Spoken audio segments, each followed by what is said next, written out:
परमेश्वर जी की जय हो।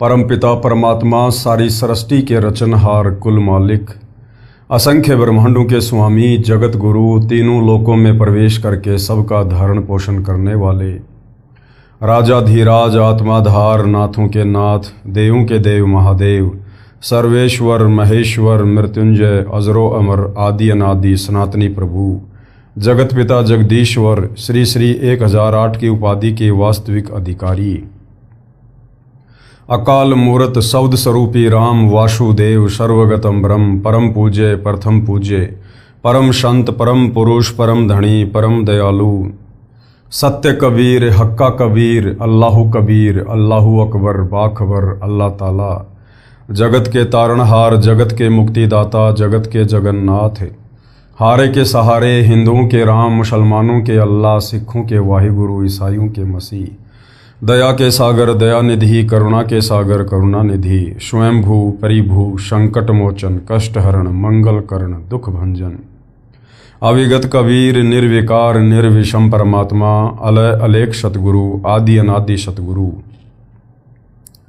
असली मर्यादा पुरुषोत्तम, असली राम, असली कृष्ण, असली घनश्याम, असली मुरारी, राजाओं के राजा, महाराजाओं के महाराजा, शहंशाहों के शहंशाह, सम्राटों के सम्राट, भगवानों के भगवान, अल्लाहों के अल्लाह, प्रभुओं के प्रभु, मसीहाओं के मसीह, सच्चे वाहिगुरु, बाबाओं के बाबा, पीरों के पीर, सेठों के सेठ, जगत सेठ, सावड़सा सेठ, सर्वगुण संपन्न, अनंत कोटि कलाओं के स्वामी, अनंत कोटि ब्रह्मांडों के नायक, योगियों में महायोगी, ध्यानियों में महाध्यानी, सिद्धों में परम सिद्ध, ज्ञानियों में तत्वज्ञानी, ब्रह्म ज्ञानी, महाज्ञानी, परम ज्ञानी, सर्वश्रेष्ठ ज्ञानी, विज्ञानी, युवा कबीर, समर्थ कबीर, असमवात, अमित ओजा, सच्चे रहनुमा, करीम अल्लाह, सुभान अल्लाह, दुनिया के अंतिम पैगंबर, 8 सितंबर 1951 से गांव धनाना, जिला सोनीपत, हरियाणा, भारतवर्ष की पावन भूमि पे प्रकट रियल कल की भगवान श्री नारायण साकार हरि, श्री बाबा साहेब, नूर अनंत परमात्मा,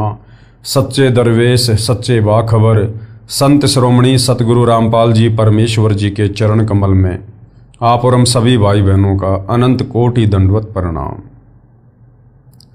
सत्साई भाई और बहनों, बहुत बड़ी दया, बहुत बड़ी मेहर पूज्य गुरुदेव भगवान की, परमेश्वर रामपाल जी की, जिनके शुभ आशीर्वाद से, विशेष आशीर्वाद से, उन्हीं के सत्संगों के संग्रह के ऊपर बन चुकी पवित्र आध्यात्मिक पुस्तक कबीर बड़ा या कृष्ण के ऊपर वीडियो बनाने की श्रृंखला जारी है।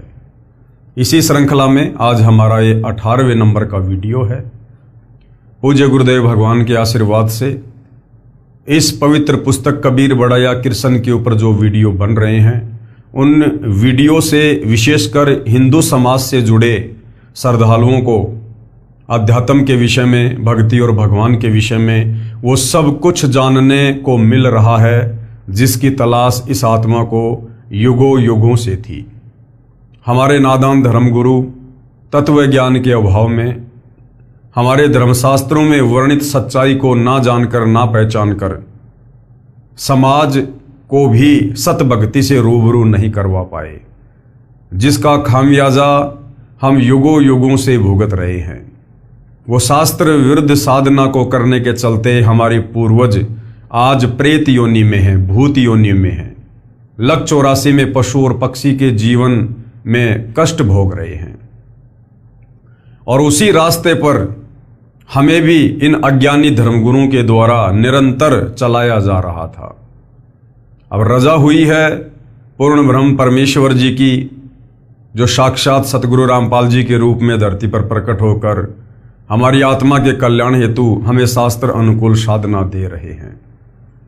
और इस शास्त्र अनुकूल साधना को गीता अध्याय 4 श्लोक नंबर 34 के अनुसार तत्वदर्शी संत से ग्रहण करने के पश्चात हमें वो आध्यात्मिक लाभ और सुख प्राप्त हो रहे हैं जिनकी हम कभी कल्पना भी नहीं कर सकते थे।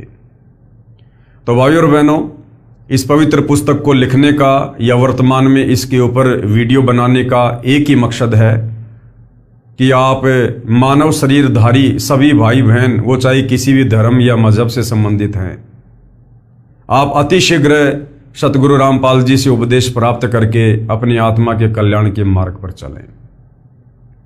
अन्यथा ये मनुष्य जन्म जो बड़ा दुर्लभ है और बड़े सौभाग्य से 184 योनियां भोगने के बाद केवल एक बार मिलता है। मानव जन्म दुर्लभ है, ये मिले न बारंबार, जैसे पेड़ से पत्ता टूट जाए फिर वापस नहीं लगता डार। और मानुष जन्म पाए कै जो नहीं रटे हरि नाम, भाई जैसे कुआ जल बिना फिर बनवाया क्या काम। अगर इस मनुष्य जन्म को प्राप्त करके हमने शास्त्र अनुकूल शत भक्ति पूर्ण संत से उपदेश लेकर शुरू नहीं की तो ये हमारा मनुष्य जन्म व्यर्थ हो जाएगा, चाहे हम वर्तमान में राजा हैं या बहुत बड़े सेठ हैं, क्योंकि ये मनुष्य जन्म सिर्फ और सिर्फ मोक्ष प्राप्ति के लिए मिलता है। तो ये पवित्र पुस्तक आपको इसी तरफ लेकर जा रही है कि पहले आप अच्छे से अपने शास्त्रों में वर्णित ज्ञान से सत साधना से परिचित हो जाएं, उसके बाद निसंशय होकर सतगुरु रामपाल जी को अपना सतगुरु धारण करके और अपनी आत्मा के कल्याण के मार्ग में आगे बढ़ें। तो भाइयों और बहनों, हमारा जो विषय चल रहा है वो है जनता की अदालत में सवाल जवाब। और जनता की अदालत में जज भी सतगुरु रामपाल जी ने जनता को ही बनाया है, क्योंकि वर्तमान में जनता शिक्षित है, एजुकेटेड है, पढ़ी लिखी है, अपनी आंखों से धर्मशास्त्रों को देख सकती है, पढ़ सकती है और सतगुरु रामपाल जी के तत्व ज्ञान को आधार बनाकर निष्कर्ष निकाल सकती है कि वास्तव में एक सर्वश्रेष्ठ परमात्मा कौन है, शास्त्र अनुकूल साधना क्या है, हमें किस भगवान की पूजा करनी चाहिए जिससे हमारी आत्मा का कल्याण हो। तो जनता की अदालत में मुकदमा चल रहा है कबीर बड़ा या कृष्ण। श्री कृष्ण जी को पूर्ण परमात्मा बताकर उनकी तरफ से जो पैरवी कर रहे हैं, यानी उनके जो वकील हैं, वो हैं सभी हिंदू धर्मगुरु, संत, शंकराचार्य, आचार्य सभी। और इधर कबीर जी की तरफ से उनके वकील हैं खुद कबीर जी यानी सतगुरु रामपाल जी। और सतगुरु रामपाल जी ने अभी तक आपने बहुत सारी वीडियो देख लिए हैं।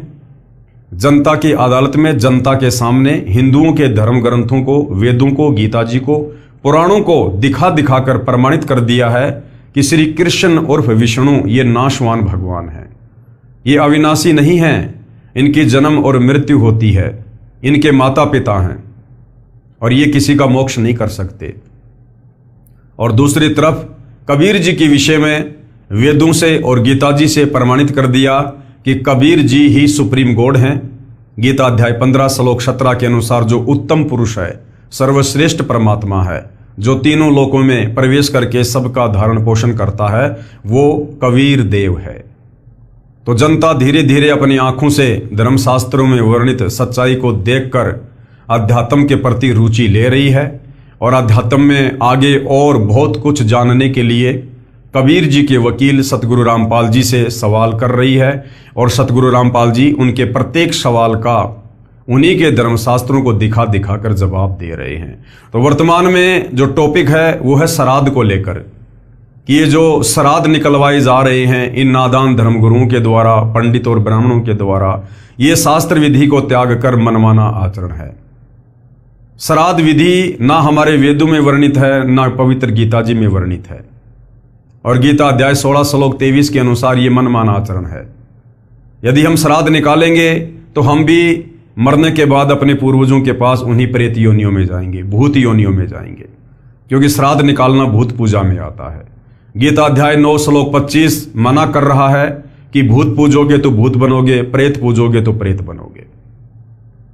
तो अब श्राद्ध निकालने की, यानी अपने उन पूर्वजों को जो शास्त्र विरुद्ध साधना करने के चलते इन नादान धर्म गुरुओं के कहने पर आज उन प्रेत योनियों में कष्ट भोग रहे हैं, उन पूर्वजों को मुक्ति दिलाने का सर्वश्रेष्ठ श्राद्ध कैसा है, वो सर्वश्रेष्ठ श्राद्ध की विधि क्या है, अब वो सतगुरु रामपाल जी आपको बता रहे हैं। यदि आप उनकी शरण में आकर उस विधि से श्राद्ध निकालोगे, यानी उनके बताए अनुसार भक्ति करोगे, 5 यज्ञ करोगे, तो आपकी 7 पीढ़ियों पहले के जितने भी पूर्वज हैं, वो चाहे प्रेत योनि में हैं, चाहे भूत योनि में हैं, चाहे पशु और पक्षी की योनि में हैं, चाहे नरक में कष्ट भोग रहे हैं, तुरंत उन्हें मनुष्य जन्म परमेश्वर प्रदान करेंगे और मनुष्य जन्म देकर उन्हें वर्तमान में अपनी शरण में लेंगे और उनका भी उद्धार करेंगे। तो वर्तमान में इस धरती पर यदि अपने पूर्वजों के कोई सर्वश्रेष्ठ श्राद्ध कर रहा है तो सतगुरु रामपाल जी के भगत ही कर रहे हैं। तो देखिए किस प्रकार से सतगुरु रामपाल जी हमें समझा रहे हैं।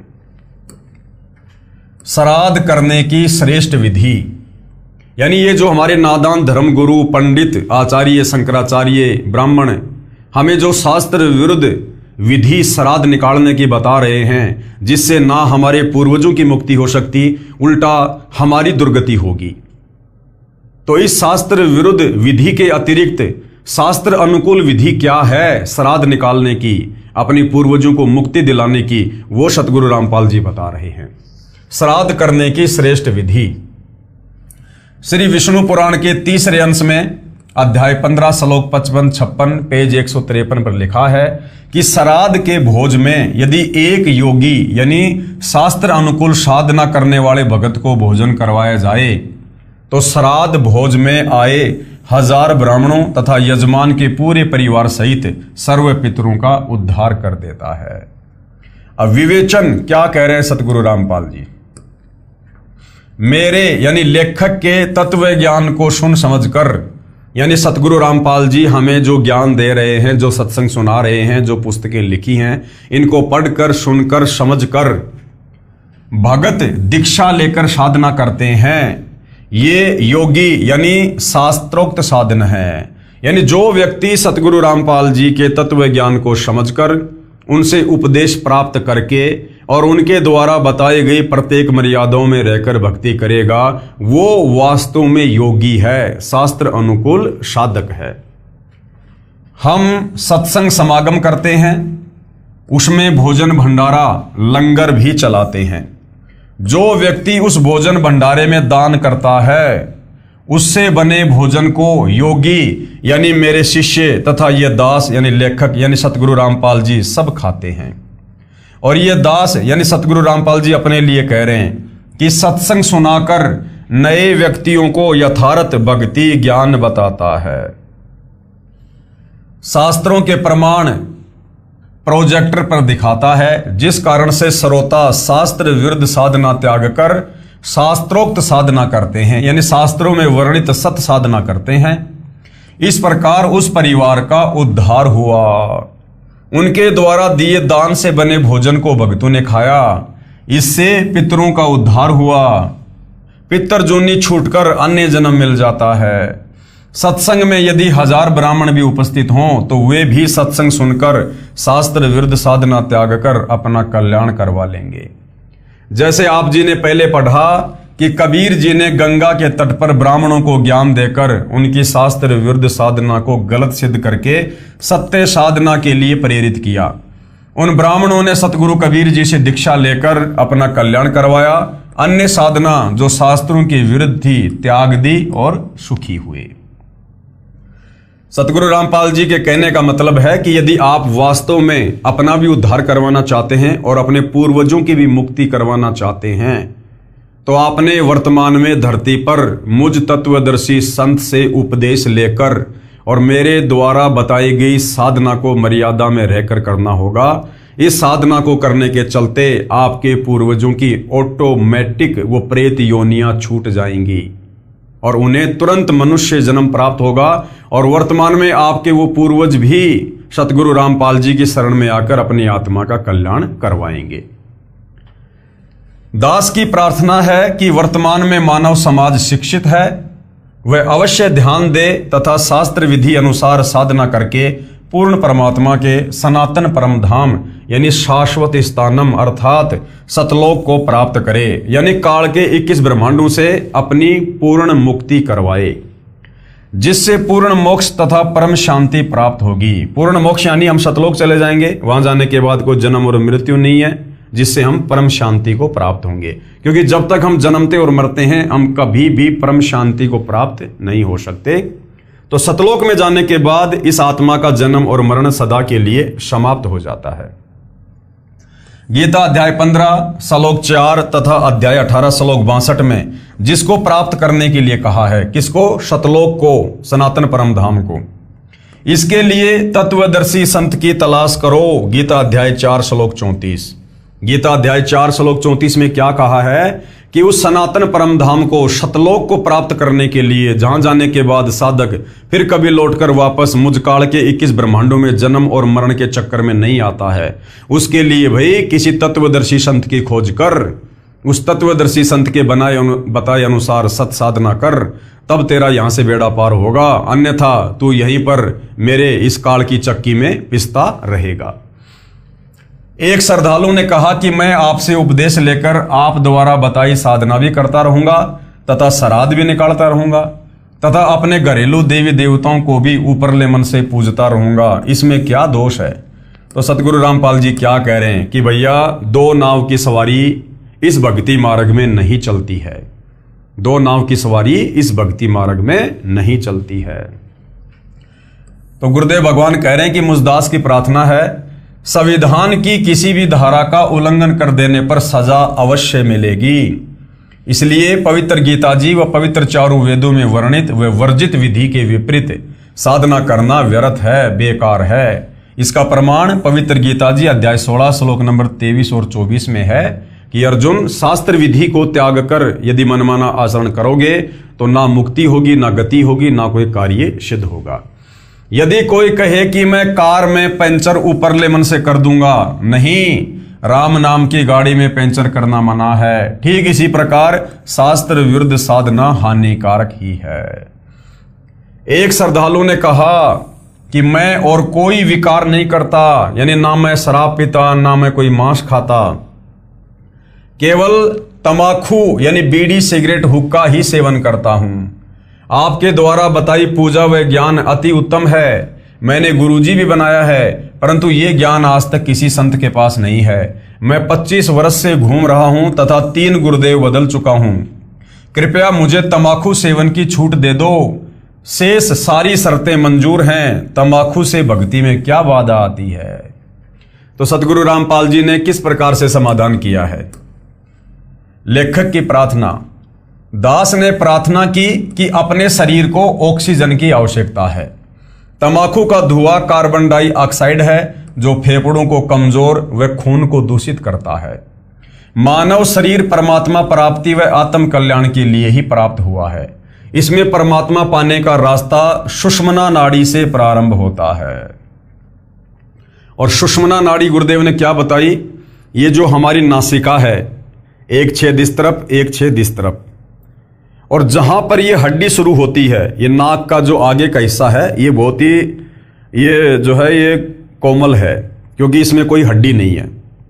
और जहां से हड्डी शुरू होती है, यहां से बीच से, वहां पर एक बारीक सुराग और है, यानी दाएं और बाएं से भिन्न उस हड्डी के अंदर एक बहुत ही बारीक सा सुराग है, हल्का सा, सुई की नोक कैसी होती है उससे भी हल्का। और जैसे ही हम मनुष्य जन्म प्राप्त करते हैं, उसके बाद वो जो सुराग है वो धीरे धीरे धीरे धीरे बंद हो जाता है। शास्त्र विरुद्ध साधना के चलते या शास्त्र अनुकूल साधना ना मिलने के चलते या बीड़ी पीने के चलते, तंबाकू पीने के चलते, मांस खाने के चलते, वो हमारा सुषुम्ना जो द्वार होता है वो धीरे धीरे पूरी तरह से बंद हो जाता है। और जब तक वो सुषुम्ना द्वार नहीं खुलेगा तब तक हम त्रिकुटी पर नहीं जा सकते, हम मोक्ष के अधिकारी नहीं है। क्योंकि अंत समय में तत्वदर्शी संत के भगत की आत्मा शरीर से उसी सुषुम्ना द्वार के द्वारा बाहर निकलेगी। और वो सुषुम्ना द्वार सबसे ज्यादा बाधित होता है, सबसे ज्यादा बंद होता है धुआं से, तंबाकू की धुआं से, सिगरेट की धुआं से। इस धुआं से वो सबसे ज्यादा बाधित होता है, बंद होता है। इसलिए संतों ने तंबाकू को भक्ति मार्ग में मोक्ष के लिए सबसे ज्यादा हानिकारक बताया है। तो गुरुदेव भगवान क्या कह रहे हैं? इसमें परमात्मा पाने का रास्ता सुषुम्ना नाड़ी से प्रारंभ होता है। जो नाक के दोनों छिद्र हैं उन्हें दाएं को ईड़ा तथा बाएं को पिंगुला कहते हैं। इन दोनों के बीच में सुषुम्ना नाड़ी है जिसमें एक छोटी सुई में धागा पिरोने वाली छिद्र के समान द्वार होता है जो तंबाकू के धुएं से बंद हो जाता है, जिससे परमात्मा प्राप्ति के मार्ग में अवरोध हो जाता है। यदि परमात्मा पाने का रास्ता ही बंद हो गया तो मानव शरीर व्यर्थ हो गया। इसलिए प्रभु भक्ति करने वाले साधक के लिए प्रत्येक नशीले व अखाटे यानी मांस आदि पदार्थों का सेवन निषेध है। फिर क्या कहा एक श्रद्धालु ने? एक श्रद्धालु ने कहा कि मैं तंबाकू प्रयोग नहीं करता, मांस व मदिरा सेवन जरूर करता हूं।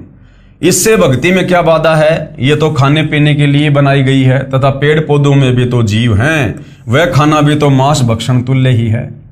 तो गुरुदेव भगवान ने क्या समझाया? मुझदास की प्रार्थना, यदि कोई हमारे माता पिता भाई बहन व बच्चों आदि को मारकर खाए तो कैसा लगेगा? आप कहोगे जी ये तो बहुत बेकार बात है।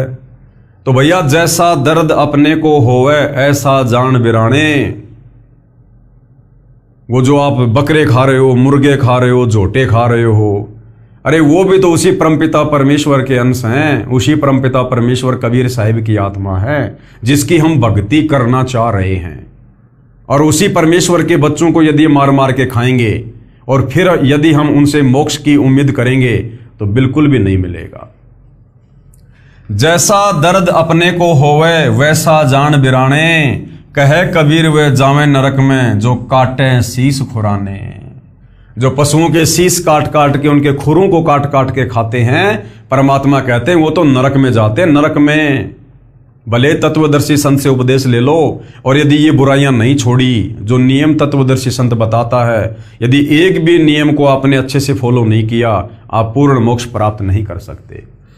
जो व्यक्ति पशुओं को मारते समय खुरों तथा शीस को बेरहमी से काटकर मांस खाते हैं, वे नरक के भागी होते हैं। भाई, चाहे आराम से खा लो, चाहे बेरहमी से मार के खा लो, मांस खाना, जीव हत्या करना इस भक्ति मार्ग में पूर्णतया निषेध है। जैसा दुख अपने बच्चों व संबंधियों की हत्या का होता है, ऐसा ही दूसरों को जानना चाहिए। रही बात पेड़ पौधों को खाने की, इनको खाने का भगवान का आदेश है तथा ये जड़ जूनी के हैं। यानी हम जो इंसान हैं, हम हैं चेतन योनि के प्राणी, और जो पेड़ पौधे हैं वो हैं जड़ जूनी के प्राणी। उनको काटने से दर्द नहीं होता है, उनको कोई पीड़ा नहीं होती है, क्योंकि वो जड़ जूनी के प्राणी हैं। और फिर परमपिता परमेश्वर जी ने 6 दिन में सृष्टि रच के यहाँ काल के लोक में आत्माओं को, पशु पक्षियों को और इंसानों को क्या क्या खाने के लिए आदेशित किया था, वो सारी बातें बाइबल में लिखी हुई हैं। कि जो इंसान हैं वो फल फ्रूट वगैरह, गेहूं, जौ, बाजरा, ज्वार, मक्का, परमेश्वर ने ये सब खाने के लिए दिया है। और जो ये पशु हैं, इनको परमेश्वर ने घास फूस वगैरह जो भी इनके लिए परमात्मा ने चारा बनाया है, ये सब खाने के उनको आदेश दिए हैं। मांस खाने का आदेश कबीर परमेश्वर जी ने इस 21 ब्रह्मांड में किसी को भी नहीं दिया। जानवरों को भी मांस खाने का आदेश परमेश्वर का नहीं है। और गुरुदेव भगवान ने बताया कि सतयुग की शुरुआत में लगभग 1 लाख वर्ष तक शुरुआत में शेर भी मांस नहीं खाता था। कुछ ऐसे पेड़ होते थे जिनको शेर अपना जो है पंजा मारता था, और एक बहुत ही अच्छा जो पदार्थ है वो उस पेड़ से निकलता था, उसको शेर खाया करता था। आगे चलकर धीरे धीरे व्यवस्था बदलती चली गई और शेरों का फिर मुख्य भोजन अन्य जानवरों को मारकर खाना ही रह गया। यानी कबीर परमेश्वर जी ने किसी भी जीव को मांस खाने का आदेश नहीं दिया है। रही बात पेड़ पौधों को खाने की, इनको खाने का प्रभु का आदेश है तथा ये जड़ जूनी के हैं। अन्य जो चेतन प्राणियों का वध प्रभु आदेश विरुद्ध है, इसलिए वो अपराध है, वो पाप है।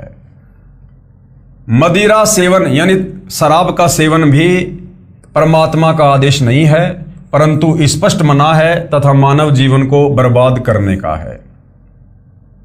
शराब पान किया हुआ व्यक्ति कुछ भी गलती कर सकता है, क्योंकि वो राक्षस की कैटेगरी में होता है। शराब पीने के बाद व्यक्ति की जो बुद्धि होती है वो उसके वश में नहीं होती है, वो कोई भी गलती कर सकता है। मदिरा पान धन तन व पारिवारिक शांति तथा समाज सभ्यता की महाशत्रु है। प्यारे बच्चों के भावी चरित्र पर कुप्रभाव पड़ता है। मदिरा पान करने वाला व्यक्ति कितना ही नेक हो, परंतु उसकी न तो इज्जत रहती है तथा न ही विश्वास।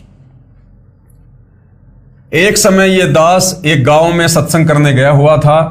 उस दिन नशा निषेध पर सत्संग किया। सत्संग के उपरांत एक 11 वर्षीय कन्या फूट फूट कर रोने लगी। पूछने पर उस बेटी ने बताया कि महाराज जी, मेरे पिताजी पालम हवाई अड्डे पर बढ़िया नौकरी करते हैं, परंतु सारे पैसे की शराब पी जाते हैं। मेरी मम्मी के मना करने पर इतना पीटते हैं कि शरीर पर नीले दाग बन जाते हैं। एक दिन मेरे पापा जी मेरी मम्मी को पीटने लगे। मैं अपनी मम्मी के ऊपर गिरकर बचाव करने लगी तो मुझे भी पीटा। मेरा होठ सूज गया। 10 दिन में ठीक हुआ। मेरी मम्मी जी हमें छोड़कर मेरे मामा जी के घर चली गई। 6 महीने में मेरी दादी जी जाकर लाई। तब तक हम अपनी दादी जी के पास रहे। पापा जी ने दवाई भी नहीं दिलाई। सुबह जल्दी ही उठकर नौकरी पर चला गया। शाम को शराब पीकर आता। हम 3 बहनें हैं, 2 मेरे से छोटी हैं। अब जब पापा जी शाम को आते हैं तो हम तीनों बहनें चारपाई के नीचे छुप जाती हैं, इस डर के मारे कि अब हो सकता है पापा जी हमें पीटेंगे। विचार करो पुण्यात्माओं, क्या कह रहे गुरुदेव भगवान। जिन बच्चों को पिताजी ने सीने से लगाना चाहिए था तथा बच्चे पिताजी के घर आने की राह देखते हैं कि पापा जी घर आएंगे, फल लाएंगे, आज इस मानव समाज की दुश्मन शराब ने क्या कर घाल दिए। इस शराब ने क्या घर गाल दिए, यानी कितना सत्यानाश कर दिया समाज का। परिवार के परिवार उजाड़ दिए, बच्चों का भविष्य नरक बना दिया। शराबी व्यक्ति अपनी तो हानि करता है, साथ में बहुत व्यक्तियों की आत्मा दुखाने का भी पाप सिर पर रखता है। जैसे पत्नी के दुख में उसके माता पिता बहन भाई दुखी, फिर स्वयं के माता पिता भाई बहन दादा दादी आदि परेशान। एक शराबी व्यक्ति आसपास के अच्छे व्यक्तियों की अशांति का कारण बनता है, क्योंकि घर में झगड़ा करता है। पत्नी व बच्चों की चिल्लाहट सुनकर पड़ोसी बीच बचाव करें तो शराबी गले पड़ जाए, नहीं करें तो नेक व्यक्तियों को नींद नहीं आती। इस दास से उपदेश लेने के उपरांत प्रतिदिन शराब पीने वाले लगभग 1 लाख व्यक्तियों ने सभी नशीले पदार्थ व मांस भक्षण पूर्ण रूप से त्याग दिया है। तथा जिस समय शाम को शराब भूतनी का नृत्य होता था, अब वे पुण्यात्माएं अपने बच्चों सहित बैठकर संध्या आरती करते हैं। हरियाणा प्रदेश व निकटवर्ती प्रांतों में लगभग 10,000 गांवों व शहरों में आज भी प्रत्येक में 4-5 चैंपियन यानी 1 नंबर के शराबी इस बात का उदाहरण है, जो सारे विकारों से रहित होकर अपना मानव जीवन सफल कर रहे हैं। कुछ कहते हैं कि हम इतनी नहीं पीते खाते, बस कभी कभी ले लेते हैं। जहर तो थोड़ा ही बुरा जो भक्ति व मुक्ति में बाधक है। मान लीजिए 2 किलोग्राम घी का हलवा बनाया, यानी आपने सत भक्ति की। फिर 250 ग्राम बाड़ू रेत यानी तमाकू मांस मदिरा सेवन व आन उपासना कर ली, वो भी डाल दिया। वो तो किया कराया व्यर्थ हुआ। इसलिए पूर्ण परमात्मा यानी परम अक्षर ब्रह्म की पूजा पूर्ण संत से प्राप्त करके आजीवन मर्यादा में रहकर करते रहने से ही पूर्ण मोक्ष और पूर्ण लाभ होगा। उपरोक्त प्रमाणों को पढ़कर बुद्धिजीवी समाज विचार करे और अंधश्रद्धा भक्ति त्याग कर सत्य साधना करके जीवन को धन्य बनाए। दास यानी लेखक के परमार्थी प्रयत्न को आलोचना ना समझें।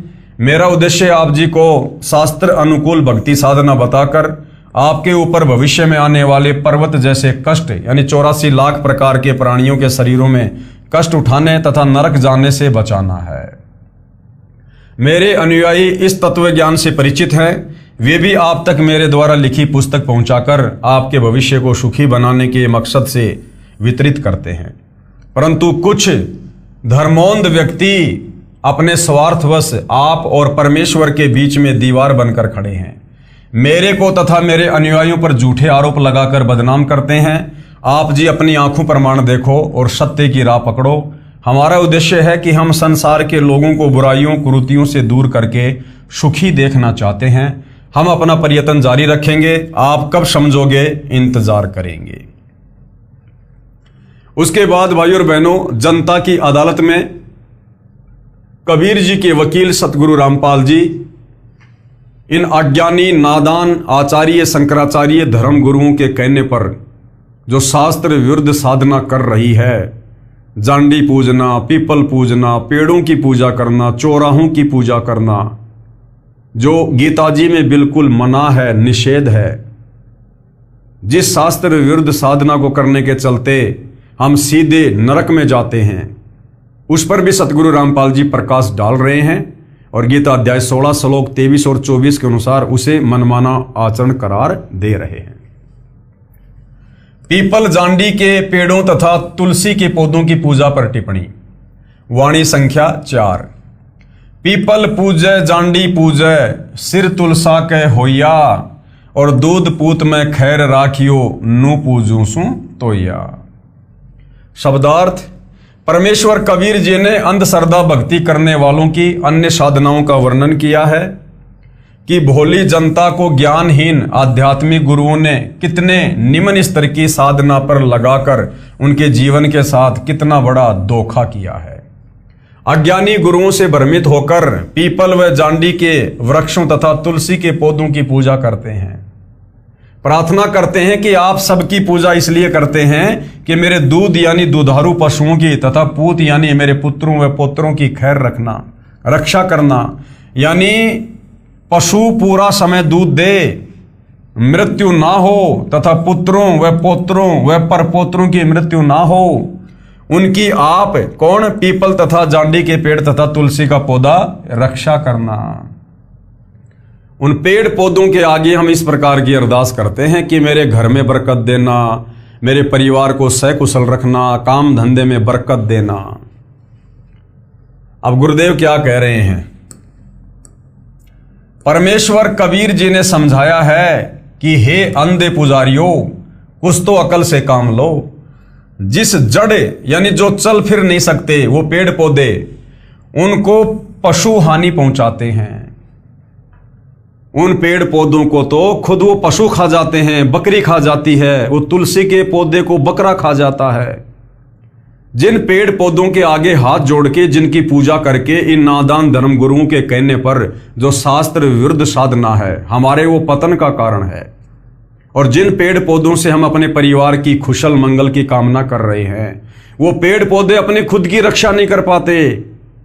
उन पेड़ पौधों को अन्य जानवर खा जाते हैं, पशु खा जाते हैं, तुलसा को बकरा खा जाता है। वो तुलसा अपना बचाव नहीं कर सकती उन पशु पक्षियों से, फिर भला हमारे घर के पशु पक्षियों में, उनके शरीरों में वो पेड़ पौधे, उनकी पूजा करने से कैसे लाभ होगा? हमारे को बहका रखा है। उनको पशु हानि पहुंचाते हैं, वे अपनी रक्षा नहीं कर पाते। तुलसी को बकरा खा जाता है, वह अपनी रक्षा नहीं कर सकती। वृक्षों और पौधों की पूजा करके घर परिवार में आप धन वृद्धि तथा जीवन की रक्षा की कामना करते हो, वे स्वयं विवश हैं, आपकी रक्षा कैसे करेंगे? ये आपकी अंधश्रद्धा है जो आपके अनमोल मानव जीवन के लिए खतरा है। यानी आपका मानव जीवन शास्त्र वर्णित साधना त्याग कर शास्त्र विरुद्ध साधना रूपी मनमाना आचरण करने से नष्ट हो जाएगा। वाणी संख्या 4 में एक वाक्य है कि पीपल पूजय जांडी पूजय सिर तुलसा कह होइया।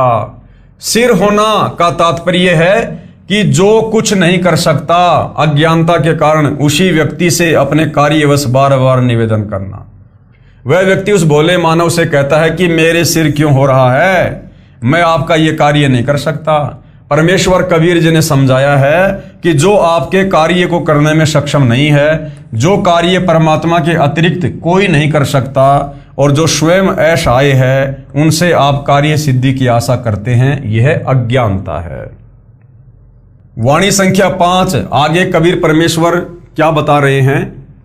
आप लिप आप पोते आप बनावे अहोइया, और उससे बोंदू पोते मांगे अकल मूल से खोइया। शब्दार्थ, परमेश्वर कबीर जी ने आन उपासना की एक और अंधश्रद्धा का स्पष्टीकरण किया है। कहा है कि एक भोली वरदा लोक वेद के अनुसार आन उपासना करते हुए स्वयं ही अहोई नामक माता यानी देवी का चित्र बनाती है। उसके लिए पहले दीवार को गारा तथा गाय के गोबर को मिलाकर लीपती है, यानी पलस्तर करती है। उस पर अहोई देवी का चित्र अंकित करती है। फिर उसकी पूजा करके पुत्र वधू के लिए बेटा मांगती है। परमात्मा कबीर जी ने कहा कि ऐसे अंधश्रद्धा भक्ति करने वालों की अकल यानी बुद्धि मूल से यानी जड़ से समाप्त है। वे निपट मूर्ख हैं। मन्नत मांगते समय बुढ़िया कहती है कि हे अहोई देवी, आप पुत्र वधू को बेटा देना, गाय को बछड़ा देना। पुराने समय में गाय को बछड़ा होना लाभदायक था, क्योंकि बछड़ा बैल बनता था, बैलों से खेती होती थी। भैंस को चाहे कटिया ही दे देना। बुढ़िया कितनी चतुर है। उसके कहने का भाव है कि आप देवी को नर यानी बछड़ा तथा बेटा मांगकर परेशान नहीं करना चाहती। भैंस को तो भले ही मादा वो कटिया दे देना, यानी बछिया दे देना, उसे पता है कि कटड़े की अपेक्षा जो कटिया है वो कितनी लाभदायक है। कटड़ा तो कसाईयों को काटने के लिए बेचते थे, कोई काम नहीं आता था। बुढ़िया देवी के साथ भी कितनी चतुरता कर रही है, अपने देवताओं के साथ भी हेरा फेरी की बातें करती हैं। उपरोक्त पूज्य बनावटी देवी तथा पेड़ पौधों से मन्नत मांगते समय दक्षिणा के रूप में 1.25 रुपया, 1 रुपया और 4 आने अपनी चुनरी के पल्लू से बांध कर कहती कि यदि मेरी सब मनोकामना पूर्ण हो गई तो 1.25 रुपये का प्रसाद बांटूंगी। ये दक्षिणा भी तब दूंगी जब सारी मन्नत पूरी हो जाएगी, यदि एक भी ना हुई तो कोई दक्षिणा नहीं दूंगी। यानी हमारे को इस घटिया और ओछी साधना पर हमारे इन नादान धर्म गुरुओं ने लगा दिया, जिनको हम संस्कृत भाषा के बहुत बड़े प्रकांड ज्ञाता माना करते थे। भाइयों और बहनों, ये केवल संस्कृत भाषा से तो परिचित थे, लेकिन शास्त्रों की जो यथार्थता है ये उससे परिचित नहीं थे, जिस कारण से इन्हीं धर्मशास्त्रों में जो शास्त्र अनुकूल साधना लिखी हुई है उसके विपरीत ये हमारे से शास्त्र विरुद्ध साधना करवा रहे थे और पूरे समाज को इसी ओछी साधना पर लगा रखा था। परमात्मा के साथ धोखा। अब परमात्मा के साथ में धोखा कैसे, गुरुदेव भगवान समझा रहे हैं। कबीर जी कहते हैं कि अहरण की चोरी करे और करे सुई का दान, स्वर्ग जान की आस में कहे आया नहीं विमान। अहरण क्या होता है? लोहार जिस मोटे से लोहे को जमीन में दबाकर फिर उसके ऊपर किसी वस्तु को रख के चोट मारता है, तो जो जमीन में दबा हुआ लोहा होता है उसको कहते हैं अहरण। शब्दार्थ। परमात्मा कबीर जी ने कंजूस व्यक्ति की नीयत बताई है कि 2 नंबर का कार्य करके, यानी चोरी रिश्वत लेकर हेरा फेरी करके मिलावट करके धन तो करोड़ों का प्राप्त करता है और दान 1.25 रुपये का करता है। जैसे चोरी तो अहरण जितने लोहे की करता है, अहरण लोहार कारीगरों के पास होता है जिसका कुल लोहा 30 से 40 किलोग्राम वजन का होता है, और दान करता है केवल सुई जितना लोहे की कीमत का।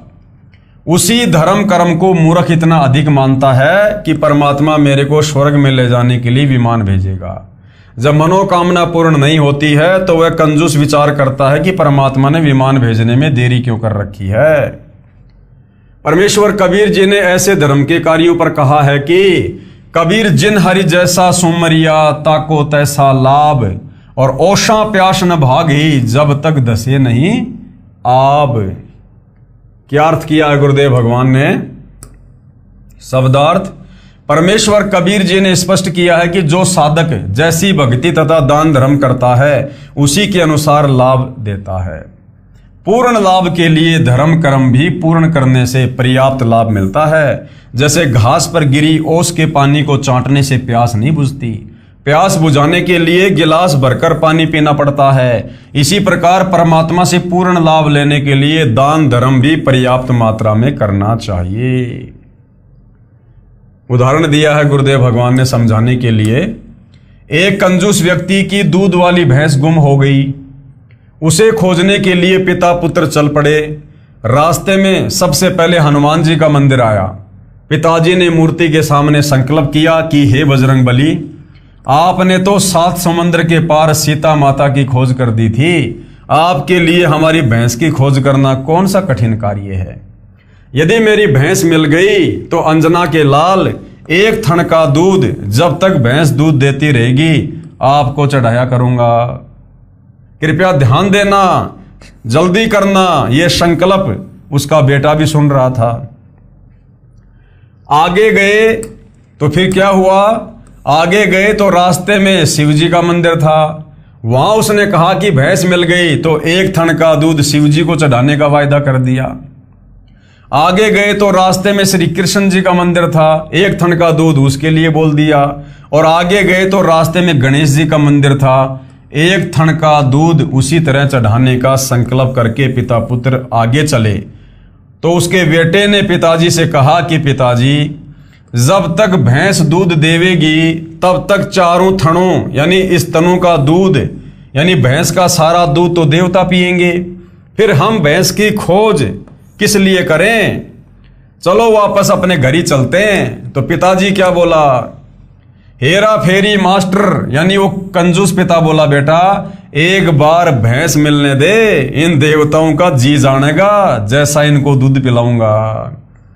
कि बेटा एक बार भैंस तो मिल जाए, वो तो बाद में देखूंगा देव देवता ने दूध पिलाना कि नहीं पिलाना। बेटा बोला, पिताजी मैं समझा नहीं। तो पिताजी बोला, भैंस मिलने के बाद 2 गिलास दूध और उसमें 2 गिलास पानी मिलाकर एक दिन एक एक गिलास चारों देवताओं को चढ़ाकर कह दूंगा, देवता जी आपका धन्यवाद, आपने भैंस मिला दी, परंतु मैं भी बाल बच्चेदार हूं, मेरे से आपकी पूजा में इतना ही दूध चढ़ाया जाएगा, यानी मेरी आर्थिक स्थिति इतना ही दूध चढ़ाने की है, आगे नहीं चढ़ा पाऊंगा, माफ करना, आप सबको दूध पिलाने वाले हो, आपको दूध की क्या आवश्यकता है, भैंस मिल गई, यही पूजा की गई। परमेश्वर कबीर जी बताना चाहते हैं कि तत्व ज्ञान ना होने के कारण भगत की नीयत साफ नहीं हो सकती, जिस कारण से वह सांसारिक क्षेत्र में तो हेरा फेरी करता ही है, परमात्मा को भी नहीं छोड़ता। ये अंध भक्ति है जो शास्त्र के विरुद्ध है, जिसमें कोई लाभ होने वाला नहीं है, जिससे जीव की मानसिकता का विकास नहीं हो सकता। अब आगे पूज्य गुरुदेव भगवान शास्त्र विरुद्ध साधना के तहत जो हमारी माता बहनों से, ये हमारे नादान तत्व ज्ञानहीन धर्म गुरु सत्यनारायण की कथा करवाया करते थे, 16 शुक्रवार करवाया करते थे, तरह तरह के व्रत करवाया करते थे, तो इन शास्त्र विरुद्ध साधनाओं को करने से भी साधक को किसी प्रकार का कोई लाभ संभव नहीं है। 16 शुक्रवार के व्रत करना, वाणी संख्या 6, पति शराबी घर पर नित ही करत बहुत लड़ैया, और उसकी पत्नी 16 शुक्र व्रत करत है, देही नित तुड़ैया। परमेश्वर कबीर जी ने तत्व ज्ञानहीन उपासकों की अंधश्रद्धा भक्ति पर प्रकाश डाला है, कहा है कि बिना विवेक किए जो साधना करते हैं वो व्यर्थ है। और उदाहरण देकर समझा रहे हैं गुरुदेव। उदाहरण, एक लड़की का पति शराब पीता था, अन्य नशा भी करता था, कोई काम धंधा नहीं करता था, जमीन को वह लड़की ही संभालती थी। शराब पीने से मना करने पर वह शराबी अपनी पत्नी को मारता और पीटता था। घर नरक बना हुआ था। उस लड़की के माता पिता भाई भाभी सबने मुजदास यानी सतगुरु रामपाल जी से दीक्षा ले रखी थी, ज्ञान भी ठीक से समझा था। वे अपनी लड़की की दुर्दशा से चिंतित थे। एक दिन वे अपनी लड़की को समझाकर दीक्षा दिलाने आश्रम में मेरे पास लाए। लड़की को बताया गया कि कोई आन उपासना यानी मूर्ति पूजा, व्रत रखना आदि नहीं करनी है। लड़की ने कहा कि मैंने 16 शुक्रवार के व्रत करने की प्रतिज्ञा कर रखी है कि घर में शांति हो जाए, अभी तो मैंने आधे किए हैं, ये पूरे करके फिर नाम दीक्षा लूंगी। उस बेटी को अच्छी तरह समझाया, तब उस शास्त्र विरुद्ध साधना को त्यागने को तैयार हुई और दीक्षा लेकर सुखी हुई। पति ने भी शराब त्याग दी, पूरा परिवार दीक्षा लेकर शास्त्र विधि अनुसार साधना कर रहा है। विचार, अंधश्रद्धा भक्ति करने वालों को इतना भी विवेक नहीं कि जो साधना कर रहे हो इससे लाभ है या नहीं। उस बेटी से पूछा कि 16 शुक्रवार के व्रतों से ज्ञानहीन गुरुओं ने क्या लाभ बताया। उस लड़की ने बताया कि एक स्त्री का पति रोजगार के लिए दूर देश में चला गया, वहां वर्षों तक नहीं आया। उस स्त्री को चिंता सताने लगी। एक दिन उसको देवी संतोषी माता दिखाई दी और बोली कि मेरे 16 शुक्रवार के व्रत लगातार कर दे, तेरा पति घर आ जाएगा। और ऐसा ही हो गया। अब विचार करो, गुरुदेव ने कहा कि विचार करो बेटी, आपका पति तो तेरे पास ही रहता है, प्रतिदिन लड़ाई झगड़ा करता है, आपकी देही तोड़ता है यानी मारपीट करता है। आप भी इस व्रत को किस लिए कर रही हो? आपने तो ऐसा व्रत करना चाहिए था कि वह कई दिन तक घर में ना आए और मार भी ना खानी पड़े। आप तो अपनी आफत लाने का व्रत कर रही हो। कि चलो उस औरत ने तो इसलिए 16 शुक्रवार के व्रत किए कि उसका पति बाहर विदेश चला गया था और किसी कारण से वापस नहीं आ पा रहा था, तो वो तो अपने विदेश गए हुए पति को वापस स्वदेश लाने के लिए व्रत कर रही थी। और नादान तेरा पति तो तेरे घर पे रहता, तेरे पास में रहता, और रोजाना शाम को दारू पी के आता है, तेरे साथ मार पिटाई करता है, तेरी देह तोड़ता है, तो तूने तो नादान कोई ऐसा व्रत करना चाहिए जिससे तेरा पति घर में ना आए और तेरी पिटाई बच जाए। तो भाइयों और बहनों, कहने का मतलब है इन नादान धर्म गुरुओं के कहने पर और अपने पवित्र धर्म शास्त्रों में वर्णित सत्य ज्ञान से अपरिचित होने के कारण हमें यह भी नहीं पता कि कौन सी साधना हमारे आत्म कल्याण के लिए है और कौन सी साधना हमारे जो है वो पतन के लिए है। व्रत रखना गीता अध्याय 6 श्लोक नंबर 16 में मना किया है।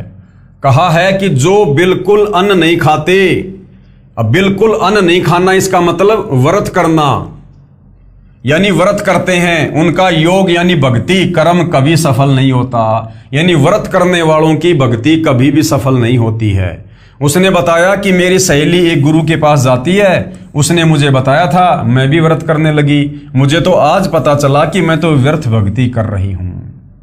सूक्ष्म वेद यानी 5वें वेद में कबीर परमेश्वर जी ने कहा है, गुरुआ गाम बिगाड़े संतों गुरुआ गाम बिगाड़े, ऐसे कर्म जीव के ला दिए बहुर जड़े नहीं झाड़े। इन नादान धर्म गुरुओं ने पूरे समाज को शास्त्र विरुद्ध साधना पर लगवाकर इन सबको उल्टा पाठ पढ़ा दिया है, जो अब इतना प्रयास करने के बाद 100 प्रमाण दिखाने के बाद भी सत साधना को स्वीकार करने में हिचक रहे हैं। शब्दार्थ, परमेश्वर कबीर जी ने समझाया है कि तत्व ज्ञानहीन गुरुओं ने गांव के गांवों को शास्त्र विरुद्ध साधना पर लगाकर उनका जीवन नाश कर रखा है। भोली जनता को शास्त्र विरुद्ध साधना पर इतना दृढ़ कर दिया है कि वे शास्त्रों में प्रमाण देखकर भी उस व्यर्थ पूजा को त्यागना नहीं चाहते। आगे वाणी संख्या नंबर 7 का गुरुदेव भगवान ने क्या सरलार्थ किया है, तज पाखंड सतनाम लोलावे सोई भवसागर से तरिया, कहे कबीर मिले गुरु पूरा शो परिवार उधरिया।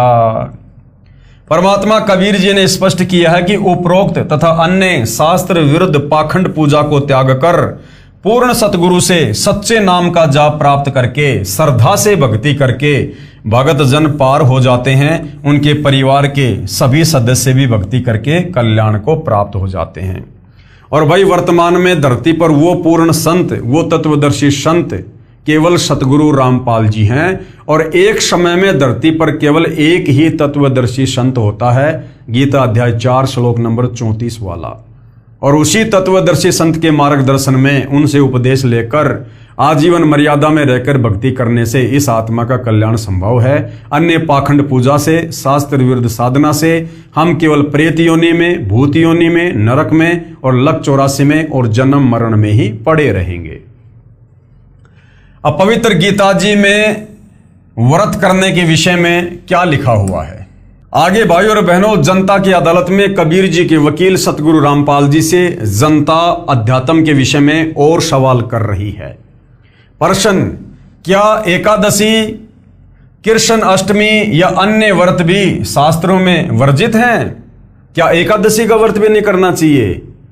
ये जो श्री कृष्ण जी की जो ये जन्माष्टमी आती है, क्या ये भी नहीं मनानी चाहिए?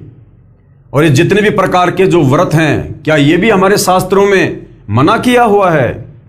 तो उत्तर दिया है, गीता अध्याय 6 श्लोक 16 में बताया है कि बिल्कुल न खाने वाले यानी व्रत रखने वालों का योग यानी परमात्मा से मिलने का उद्देश्य पूरा नहीं होता, यानी व्रत रखने वालों की भक्ति बिल्कुल भी सफल नहीं होती है। ये हमारा पवित्र सदग्रंथ गीता कह रहा है। गीता अध्याय 6 श्लोक 16, हे अर्जुन, ये योग यानी परमात्मा प्राप्ति के लिए की गई साधना न तो बहुत खाने वाले का और ना बिल्कुल न खाने वाले का तथा न बहुत सोने वाले का और न सदा जागने वाले का ही सिद्ध होता है। यानी हमने मनुष्य जन्म में बैलेंस बनाकर चलना होता है, खाने को लेकर और नींद को लेकर। जो व्यक्ति बहुत ज्यादा खाना खाएगा, पेट को भरा भरा रखेगा, आवश्यकता से ज्यादा खाएगा, तो वो भक्ति क्या खाक करेगा? उसका शरीर तो टूटता रहेगा, अंगड़ाई लेता रहेगा, उसको आलस्य आएगा, उबासी आएगी, जम्भाई आएगी, पेट में उसके पीड़ा होगी, पेट में मरोड़े उठेंगे। तो वो व्यक्ति यानी बहुत ज्यादा भोजन खाने वाला भी कभी भक्ति सफल नहीं कर सकता। और बिल्कुल ना खाने वाला भी यानी व्रत रखने वाला, अब पेट में तो चूहे कूद रहे हैं, भक्ति करने बैठ गए, बार बार वो भूख याद आ रही है, तो फिर वो व्यक्ति भी भक्ति नहीं कर पाएगा। तो क्या करना होगा? संयम से भोजन करना होगा, ना ज्यादा खाना और ना बिल्कुल कम खाना। हमने मीडियम स्तर पर हमने भोजन करना है, जिससे हमारा शरीर भी स्वस्थ रहे, हम काम धंधा भी कर सकें और अपनी भक्ति भी कर सकें। इसी प्रकार जो व्यक्ति बहुत ज्यादा सोता है या बिल्कुल भी नहीं सोता है, वो व्यक्ति भी अपनी भक्ति को सफल नहीं कर पाता है। इसलिए व्रत रखना शास्त्र विरुद्ध होने से व्यर्थ सिद्ध हुआ। तीर्थ तथा धाम क्या है? इन नादान धर्म गुरुओं ने हमें शास्त्र विरुद्ध साधना के चलते तीर्थों पर, धामों पर केंद्रित कर दिया है कि गंगा जी से जल ले आओ, जल लाकर किसी मंदिर में डाल दो, आपका बेड़ा पार हो जाएगा। पैदल यात्रा करते हुए नीलकंठ जाओ, बद्रीनाथ जाओ, फला फला देवता के जाओ, तुम्हारे सर्व कार्य सिद्ध हो जाएंगे। फला फला तीर्थ पर जाकर इतना दान कर दो, इतना धर्म कर दो, उस तीर्थ पर जाकर ऐसे ऐसे स्नान कर लो, तुम्हारे पाप कट जाएंगे।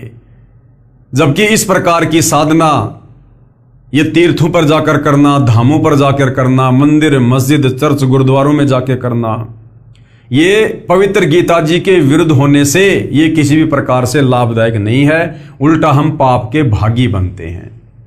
तो तीर्थ तथा धाम क्या है, इस विषय में भाइयों और बहनों हम अगले वीडियो में चर्चा करेंगे, क्योंकि जनता की अदालत में अब जनता धीरे धीरे अपने सर्व पवित्र हिंदू धर्म ग्रंथों को, विशेषकर चारों वेद, गीता जी और 18 पुराणों से जो ज्ञान सतगुरु रामपाल जी बता रहे हैं, जो प्रमाण जनता की अदालत में दिखा रहे हैं, उनको देखकर अब जनता धीरे धीरे अध्यात्म में रुचि ले रही है और सत साधना पर लगने से पूर्व अपनी समस्त प्रकार की शंकाओं का समाधान करवा रही है।